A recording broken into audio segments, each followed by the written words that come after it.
이제 우리 민주당 얘기 10분, 9분 남았으니까 민주당 얘기해야 되는데 사실 민주당이 더 문제인 것 같긴 한데 일단은 선거에서 완전히 지고 지도부 완전히 다 물러나고 그 다음에 새로 비대위원장을 뽑았는데 우상호 의원이 되단 말이에요. 우상호 의원이 사실은 58, 86세대 대표 주자이기도 하고 그 다음에 비대위의 절반이 586 이제 운동권 출신으로 구성됐다. 이거에 대한 비판도 나오는 것 같은데 이거 어떻게 봐야 되나요? 아니면 의원들이 다 그 나이 또래 그 그룹에 있는 사람들인데 뭐 하고 말고의 문제는 아니라고 보고 네. 특히 우상호는 본인이 지금 불출마 선언을 했잖아요. 그렇죠. 뭐 비교적 합리적으로 문제를 해결하려고 노력하는 사람이기 때문에 지금의 비대위 활동은 그리고 무슨 혁신안을 내놓을 게 아니라 전당대회를 공정하게 출마한 사람들끼리 마찰을 최소화하면서 치르려고 하는 거잖아요. 네. 그런 정도 역할은 잘할 뿐이라고 생각해요. 그러면 비대위에서는 그러니까 그 전당대회 준비만 하고 예를 들어서 우리가 왜 졌는지 반성 성찰 이런 거는 안 해요? 토론회 하겠죠. 근데 그렇게 해결할 문제가 아니고요. 네. 당대표에 출마하시는 분들과 최고위원에 출마한 사람들 우리가 왜 졌고 앞으로 어떻게 해야 되는지에 대한 비전을 얘기해야 됩니다. 굉장히 절체절명의 위기인데 네. 과연 그런 이야기들을 하고 당원들과 지지자들을 설득할 수 있을지가 각 정치 주체의 정치 역량에 달려있겠죠. 그렇군요. 우상호 의원 비대위 체제 이거 어떻게 보세요? 기대하지 마세요. 그냥 뭐 현상 유지 그것만 관리를 잘해도 성공적이다라는 생각이 들고 뭐 혁신을 한다라든지 새로운 거를 바꾼다든지 그런 것을 기대하는 것은 불가능하다라고 네. 말씀을 드리고 그냥 너무나 다툼이 갈등이 네. 극화돼가지고 네. 전당대회 자체가 난장판이 되지 않도록 그런 관리하는 것만 해도 성공적이다라고 보여집니다. 네. 왜냐하면 혁신을 하려면 비대위원장을 당내 사람 시키면 안 돼요.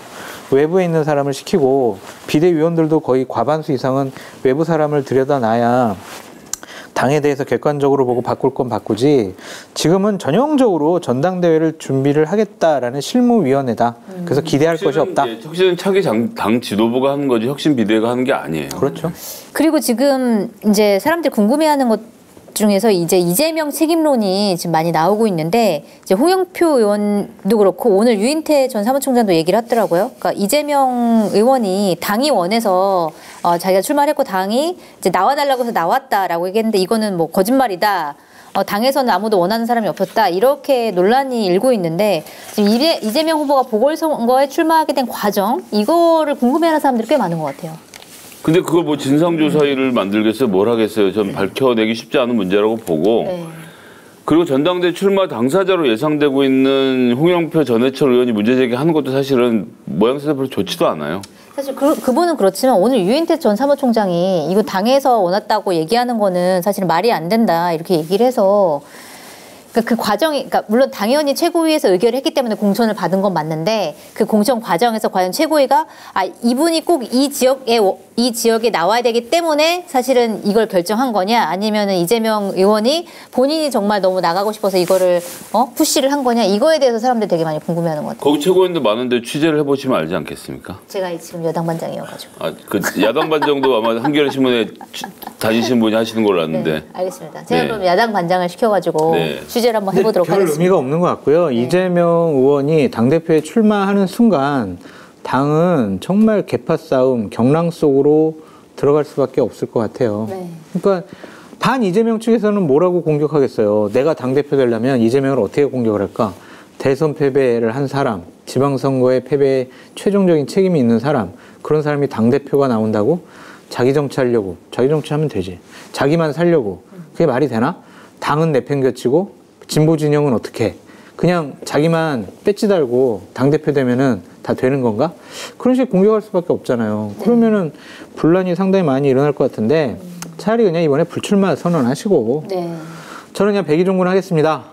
당과 진보 진영이 살아나갈 수 있도록 제가 한 발 뒤로 물러나서 밑거름 되겠습니다. 백의종군 하겠습니다. 그게 맞는 것 같아요. 어떻게 보세요? 그러니까 이재명 의원 같은 경우에는 이제 본인이 불출마하겠다라는 얘기는 아직까지는 안 하고 있어요. 그래서 국민과 당원 뜻이 가장 중요하다 이렇게만 얘기하고 있는데 출마를 해야 된다고 보세요? 아니면 하지 말아야 된다고? 일단 초반에 비해서 그러니까 초반에는 출마할 생각으로 개항도 열심히 하시고 이랬던 걸로 보는데 네. 지금 여러 가지 고민이 많으실 것 같아요. 뭐 출마의 득실은 뭐 말 만들어내기 나름이라 뭐 듣는 사람들이 뭐 다 하나만한 소리라고 생각할 거예요. 뭐 지금 나가서 쭉 가서 2027년까지 가는 게 좋다 이렇게 생각하는 사람도 있을 거고 문재인 봐라 그렇게 했다가 당까지 쪼개질 위기 겪고 큰일 나지 않았느냐. 지금 굳이 우리가 나가서 모난 이 돌로서 정을 맞을 필요가 있냐 이렇게 생각하시는 분도 계실 텐데 저는 결국 쇄신이라는 과정이 내 팔 자르면 쇄신이고 남의 팔 자르면 자기 개파 싸움이라고 보거든요. 네. 그러니까 이재명 의원이 출마하려면 마켓타니에서는 전 제품 배송 무료입니다. 반드시 로그인을 해야 받을 수 있는 혜택이 오니 참고 바라겠습니다. 그러니까 이재명 의원이 출마하려면 팔을 어떻게 잘라서 들고 나갈 건지에 대한 생각을 많이 해야 될 겁니다. 그리고 굉장히 괴로운 상황이 되는 거예요. 예를 들면 뭐가 있을까요? 정치 개혁의 과제에 대해서 여러 가지 얘기했잖아요. 뭐 대선거구제 그다음에 이제 동일 지역 3선 이상 금지 등 했는데 뭐 이렇게 말하면 좀 과하긴 하지만 동일 지역에서 3선 이상 한 의원들 10명을 설득해서 그분들을 뒤에다 세우고 네. 자 이분들 다 불출마합니다. 우리 새로운 민주당 거듭나겠습니다. 네. 그 제 팔은 이렇게 자르겠습니다. 네. 전 다리도 자르겠습니다. 그렇게 혁신 경쟁을 당대표 간에 해가면서 누가 더 많이 잘났나로 승부를 저는 보게 되는 그림으로 가면 네. 민주당에 살 길이 있다. 그러니까 이것은 이재명 의원에게만 해당하는 문제가 아닙니다. 지금 당대표를 노리고 있는 몇 그룹이 있어요. 아마 그 그룹 중에서는 합쳐서 나올 사람들도 있는데 어쨌든 당대표 나온다는 건 당내 기득권이라는 것이거든요. 근데 지금 민주당의 기득권 질서가 잘못됐다라는 유권자들의 판단이 있는 거잖아요. 그렇죠. 그럼 나는 어떻게 자를지에 대해서 들고 나와야죠. 네. 그러니까 제가 예를 들어서 홍영표 의원이나 예를 들면 뭐 이런 쪽이라고 하면 권리당원 100%를 당대표 뽑겠다고 하겠어요. 아, 본인이 먼저? 네. 네. 근데 그럼 본인한테 너무 불리하잖아요. 아니 그렇다고 하더라도 네. 그러니까 방향으로는 대의원의 비중이 줄어드는 게 맞거든요. 저는 그렇게 생각합니다.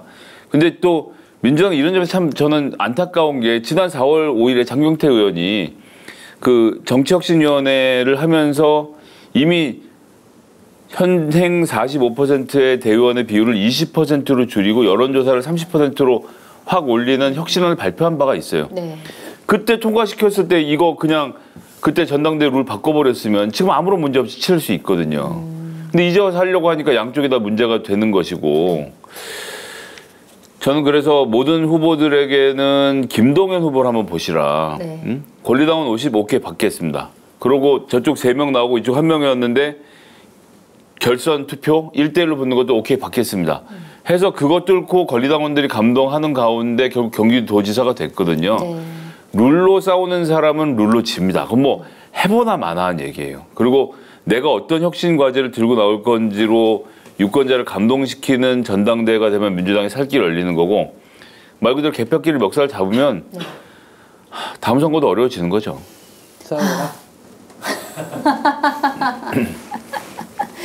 알겠습니다. 이제 이재명 의원이 나올지 만약에 나온다 하면 어떤 비전과 혁신을 가지고 나올지 그런 것들 좀 지켜봐야 될 필요가 있다는 생각이 좀 들고요. 그다음에 이재명 의원이 오늘 지지자들한테 너무 심하게 혐오와 이런 것들을 가중시키는 것도 좀 자제해달라 이렇게 얘기를 했어요. 그래서 억압의 힘이 아니라 긍정의 힘으로 더 나은 세상을 만들자라는 메시지를 냈는데 그러니까 사실 민주당 왜 졌나라는 거에 대해서 언론들이 기획기사들을 굉장히 많이 쏟아내고 있는데 가장 핵심적인 이유 중에 하나로 꼽히는 게 바로 팬덤 정치거든요. 그래서 그러니까 굉장히 이제 많은 팬덤을 형성하고 지지자들이 어떤 목소리를 내는 건 너무나 당연한데 그렇죠. 그 소수의 목소리에 너무 민주당이 끌려간 것이 아니냐라는 이제 목소리들이 많이 나오고 있는데 요거는 민주당이 과연 이런 팬덤 정치를 극복할 수 있을까라는 팬덤 정치는 좋아요. 그거 없으면은 지도자가 될 수도 없고 그렇게 팬덤이 없는 정당은 유지될 수가 없다고 저는 생각이 들어요. 네. 근데 그게 팬덤이 내가 지지하는 지도자에 대한 응원과 성원과 박수, 열정 이런 것이 아니라 네.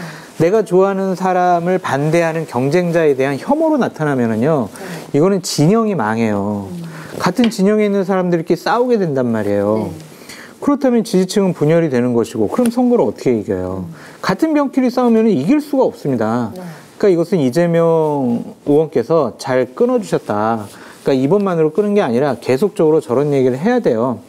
그래서 팬덤이 강한 지지를 표하는 것은 옳지만 이렇게 막 홍영표 의원도 오늘 얘기했잖아요.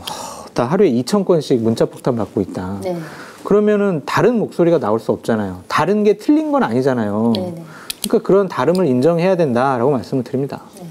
그것도 홍영표 의원한테 그 뭐 치매 걸렸냐 이거 현수막 건 사람이 3m짜리 네. 네, 그분이 가가지고 또 사과했다면서요. 사과했고 네. 또 뭐 보좌관하고도 뭐 몇 시간 얘기했다고 그렇게 얘기를 하는데 네.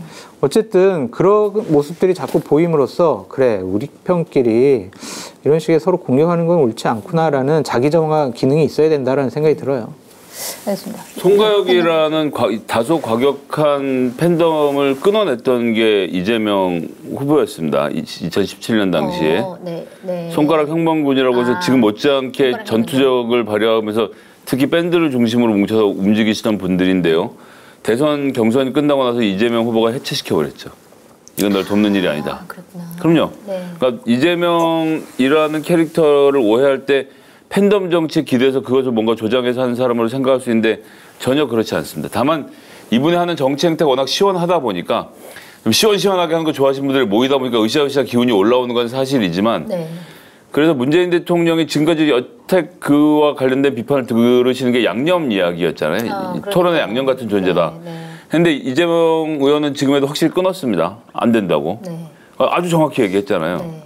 뭐 제가 보기엔 군더더기 없이 얘기를 잘 했는데 지지자분들이 또 그럼 굉장히 빠른 속도로 오케이 그래야지 내가 사과해야 되겠구나 네. 한단 말이죠. 네. 그러면 팬덤 정치의 문제가 뭐냐? 사실은 지금 민주당에서 개혁 얘기하고 있는 초선 의원들 다 포함해서 의원들의 문제예요. 무슨 얘기냐면 팬덤을 그러니까 그런 댓글 다신 분들 저도 많이 만납니다. 제 방송도 제가 하니까요. 네. 다 하시는 얘기가 내가 유튜브에서 댓글 달고 페이스북에다가 글 쓰고 좋아요 누르고 조금 더 나가면 의원들한테 문자 보내고 말고는 민주당의 당원으로서 정치 활동에 참여할 수 있는 방법이 아무것도 없는 거예요. 그러니까 목소리를 낼 수 있는 뭔가 루트를 줘야 되는데 대단히 민주당이 잘못하고 있는 거죠. 그게 뭐냐? 지금 이 방송 보신 분들도 느끼시겠지만 아무리 개혁적인 의원이라고 하더라도 지역의 대의원들을 권리당원에게 문호를 개방하지 않습니다. 현재 당규로 하면 6명의 권리당원들이 서로 추천하면 한 사람을 대의원을 세울 수 있는 제도도 있어요. 네네, 심지어. 그런데. 이렇게 하는 사람 보셨어요? 뭐 있을 수 있겠지만 제가 모르는 것일 수 있겠지만 네네. 전반적으로 활성화되어 있지 않다고요. 그러니까 뭐 당내 개혁, 뭐 검찰 개혁, 언론 개혁 얘기하면서 정작 자기 지역위원회에서 중앙대의원 선정의 권한은 딱 자기가 자꾸 안 놓고 있거든요. 그러니까 이런 구조가 파해가 되고 그 문자 폭탄 보내는 권리당원들이 자기 지역에 있는 지역위원장 국회의원 만나서 이야기할 수 있는 통로가 생기고 거기에 통해서 민주적 과정 통해서 대의원도 못 뽑히고 이러면 근데 왜 유튜브에 댓글을 달겠어요? 세상 좋게 만들려고 하는 건데 딴 거 할 게 없으니까. 내가 지금까지 홍영표한테 이거 한 자로 더 보내서 홍영표가 정신 차려 세상이 좋아질 것 같으니까라고 보내시는 거란 말이에요. 그래서 저한테 반말하고 댓글 다시는 분들도 말씀드리면 다 되게 이게 금방 수긍하시거든요. 그래서 저는 민주주의를 수렴 못하고 있는 민주당의 제도적 문제다라고 생각하고 네. 제가 뭐 요거 말씀을 간단하게 드리면 제가 열린민주당 시절에는 공약을 후보들끼리 정했는데 정해놓은 공약들을 전체 당원들에게 설명하고 보내서 이 중에서 여러분들이 원하시는 공약이 뭡니까라고 해서 설문조사를 통해서 공약의 우선순위를 당원들이 정했습니다. 예, 그러니까 당원들의 직접적인 의사참여 구조를 만들어주면 이들은 강성 팬덤이 아니라 정말 열성 권리당원으로 금방 돌아설 분들인데 그런 제도적 정비를 안 하고 있는 민주당이 큰 문제인 겁니다. 네, 그렇군요. 그러니까 사실은 이런 그 당원들을 어떻게 정말 그 뭐랄까 그 사람들의 의견들을 잘 혐오나 이런 언어 없이 잘 받아 안을 수 있을 것이냐 이런 것들이 전문가들이 얘기하는 부분들도 다 그런 부분인 것 같아요. 그래서 그 팬덤 정치를 어떻게 긍정적인 방향으로 끌어올리느냐 이게 민주당의 차기 숙제가 아닌가 하루 이틀 안에는 안 될 것 같고요. 네. 이번에 전당대회를 통해서 한번 한풀이를 해야 돼요. 한풀이? 네, 한풀이 다 서로에 대한 얘기를 다 그냥 다 끌어내놓고 하고 그것이 하나의 융합될 수 있도록 해야지 그 이번 전당대회를 우리 그냥 조용하게 치르자라고 해서도 안 될 것 같아요. 그냥 서로 하고 싶은 말 다 하고 한번 쏟아놓고 상대방이 어떤 생각을 하는지 그 과정 중에서 이제 잘해 나갈 수 있는 방법도 찾을 수가 있을 것 같아요. 그래서 너무 비대위에서 네. 당원들의 목소리를 억누르려고 하지 않아도 좋을 것 같다는 생각이 듭니다. 아니 그리고 이 대선 경선 초기로 돌아가 보면요. 네. 이재명 후보를 공격하는 팬덤이 훨씬 컸어요. 훨씬 강했고. 돌이켜보세요. 그때 그렇죠. 뭐 이재명이 안 되는 좀 확부터 시작해서 이재명을 지지한다는 것만으로도 구석에 몰렸고 그때 이재명 후보 처참하게 두들겨 맞았습니다. 네. 그런데 국민들이 이재명 후보를 선택했죠. 네. 그러니까 그 과정을 이재명은 알기 때문에 지금 팬덤들에게 이래서 안 된다는 말씀을 던지고 있는 거고 정말로 민주당의 정치인들을 사랑한다면 근데 뭐 전 팬덤 정치 뭐 소위 말하는 그런 강성 지지자들을 설득할 생각이 전혀 없습니다. 이분들이 말할 수 있는 통로를 안 열어놓은 당이 책임질 일을 왜 지금 그 어떻게든 나라를 살려보려고 노력하시는 저분들에게 책임을 돌립니까? 전 네. 반대. 알겠습니다. 자.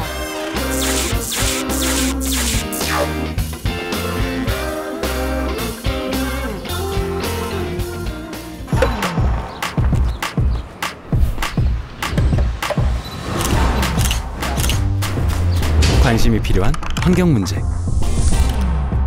당신의 자리에서 볼 수 있도록 한겨레가 펼쳐 봅니다. 펼치면 보이는 세상. 한겨레 신문 돗자리. 한겨레가 전해왔던 환경 기사들을 채워 신문 돗자리를 만들었습니다. 버려진 페트병 40개를 재활용했죠. 우리는 쓰레기가 많이 발생하는 장소에서 신문 돗자리를 나눠주었어요.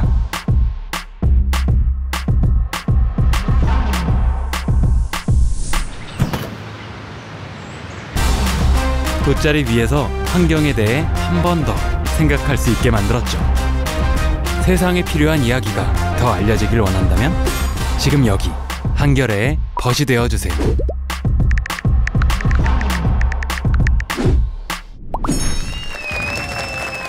불편해도 알아야 할 진실. 그것을 알리는 것이 언론의 역할이기에 한겨레는 계속해서 진실을 펼치겠습니다.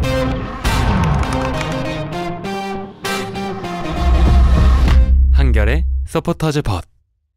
뭐라고요? 아니 요즘에 마켓타니에서 이용 안 하는 분도 있어요? 쇼핑몰계 차세대 리더 마켓타니 정치권의 정보통 저 장성철이 자부하겠습니다. 정말 강력하게 추천드립니다. 왜 추천을 하느냐? 덕분에 제 출연료가 인상됐기 때문입니다. 굉장히 만족스럽습니다. 믿고 사드셔도 될 것 같다. 전 그런 확신이 들었습니다. 한겨레의 자랑, 한겨레의 야심찬 프로젝트, 한겨레 TV를 후원하는 가장 좋은 방법 마켓타니. 많이 성원해 주시고요. 주변에도 널리 알려주세요. 좀 도와주십시오.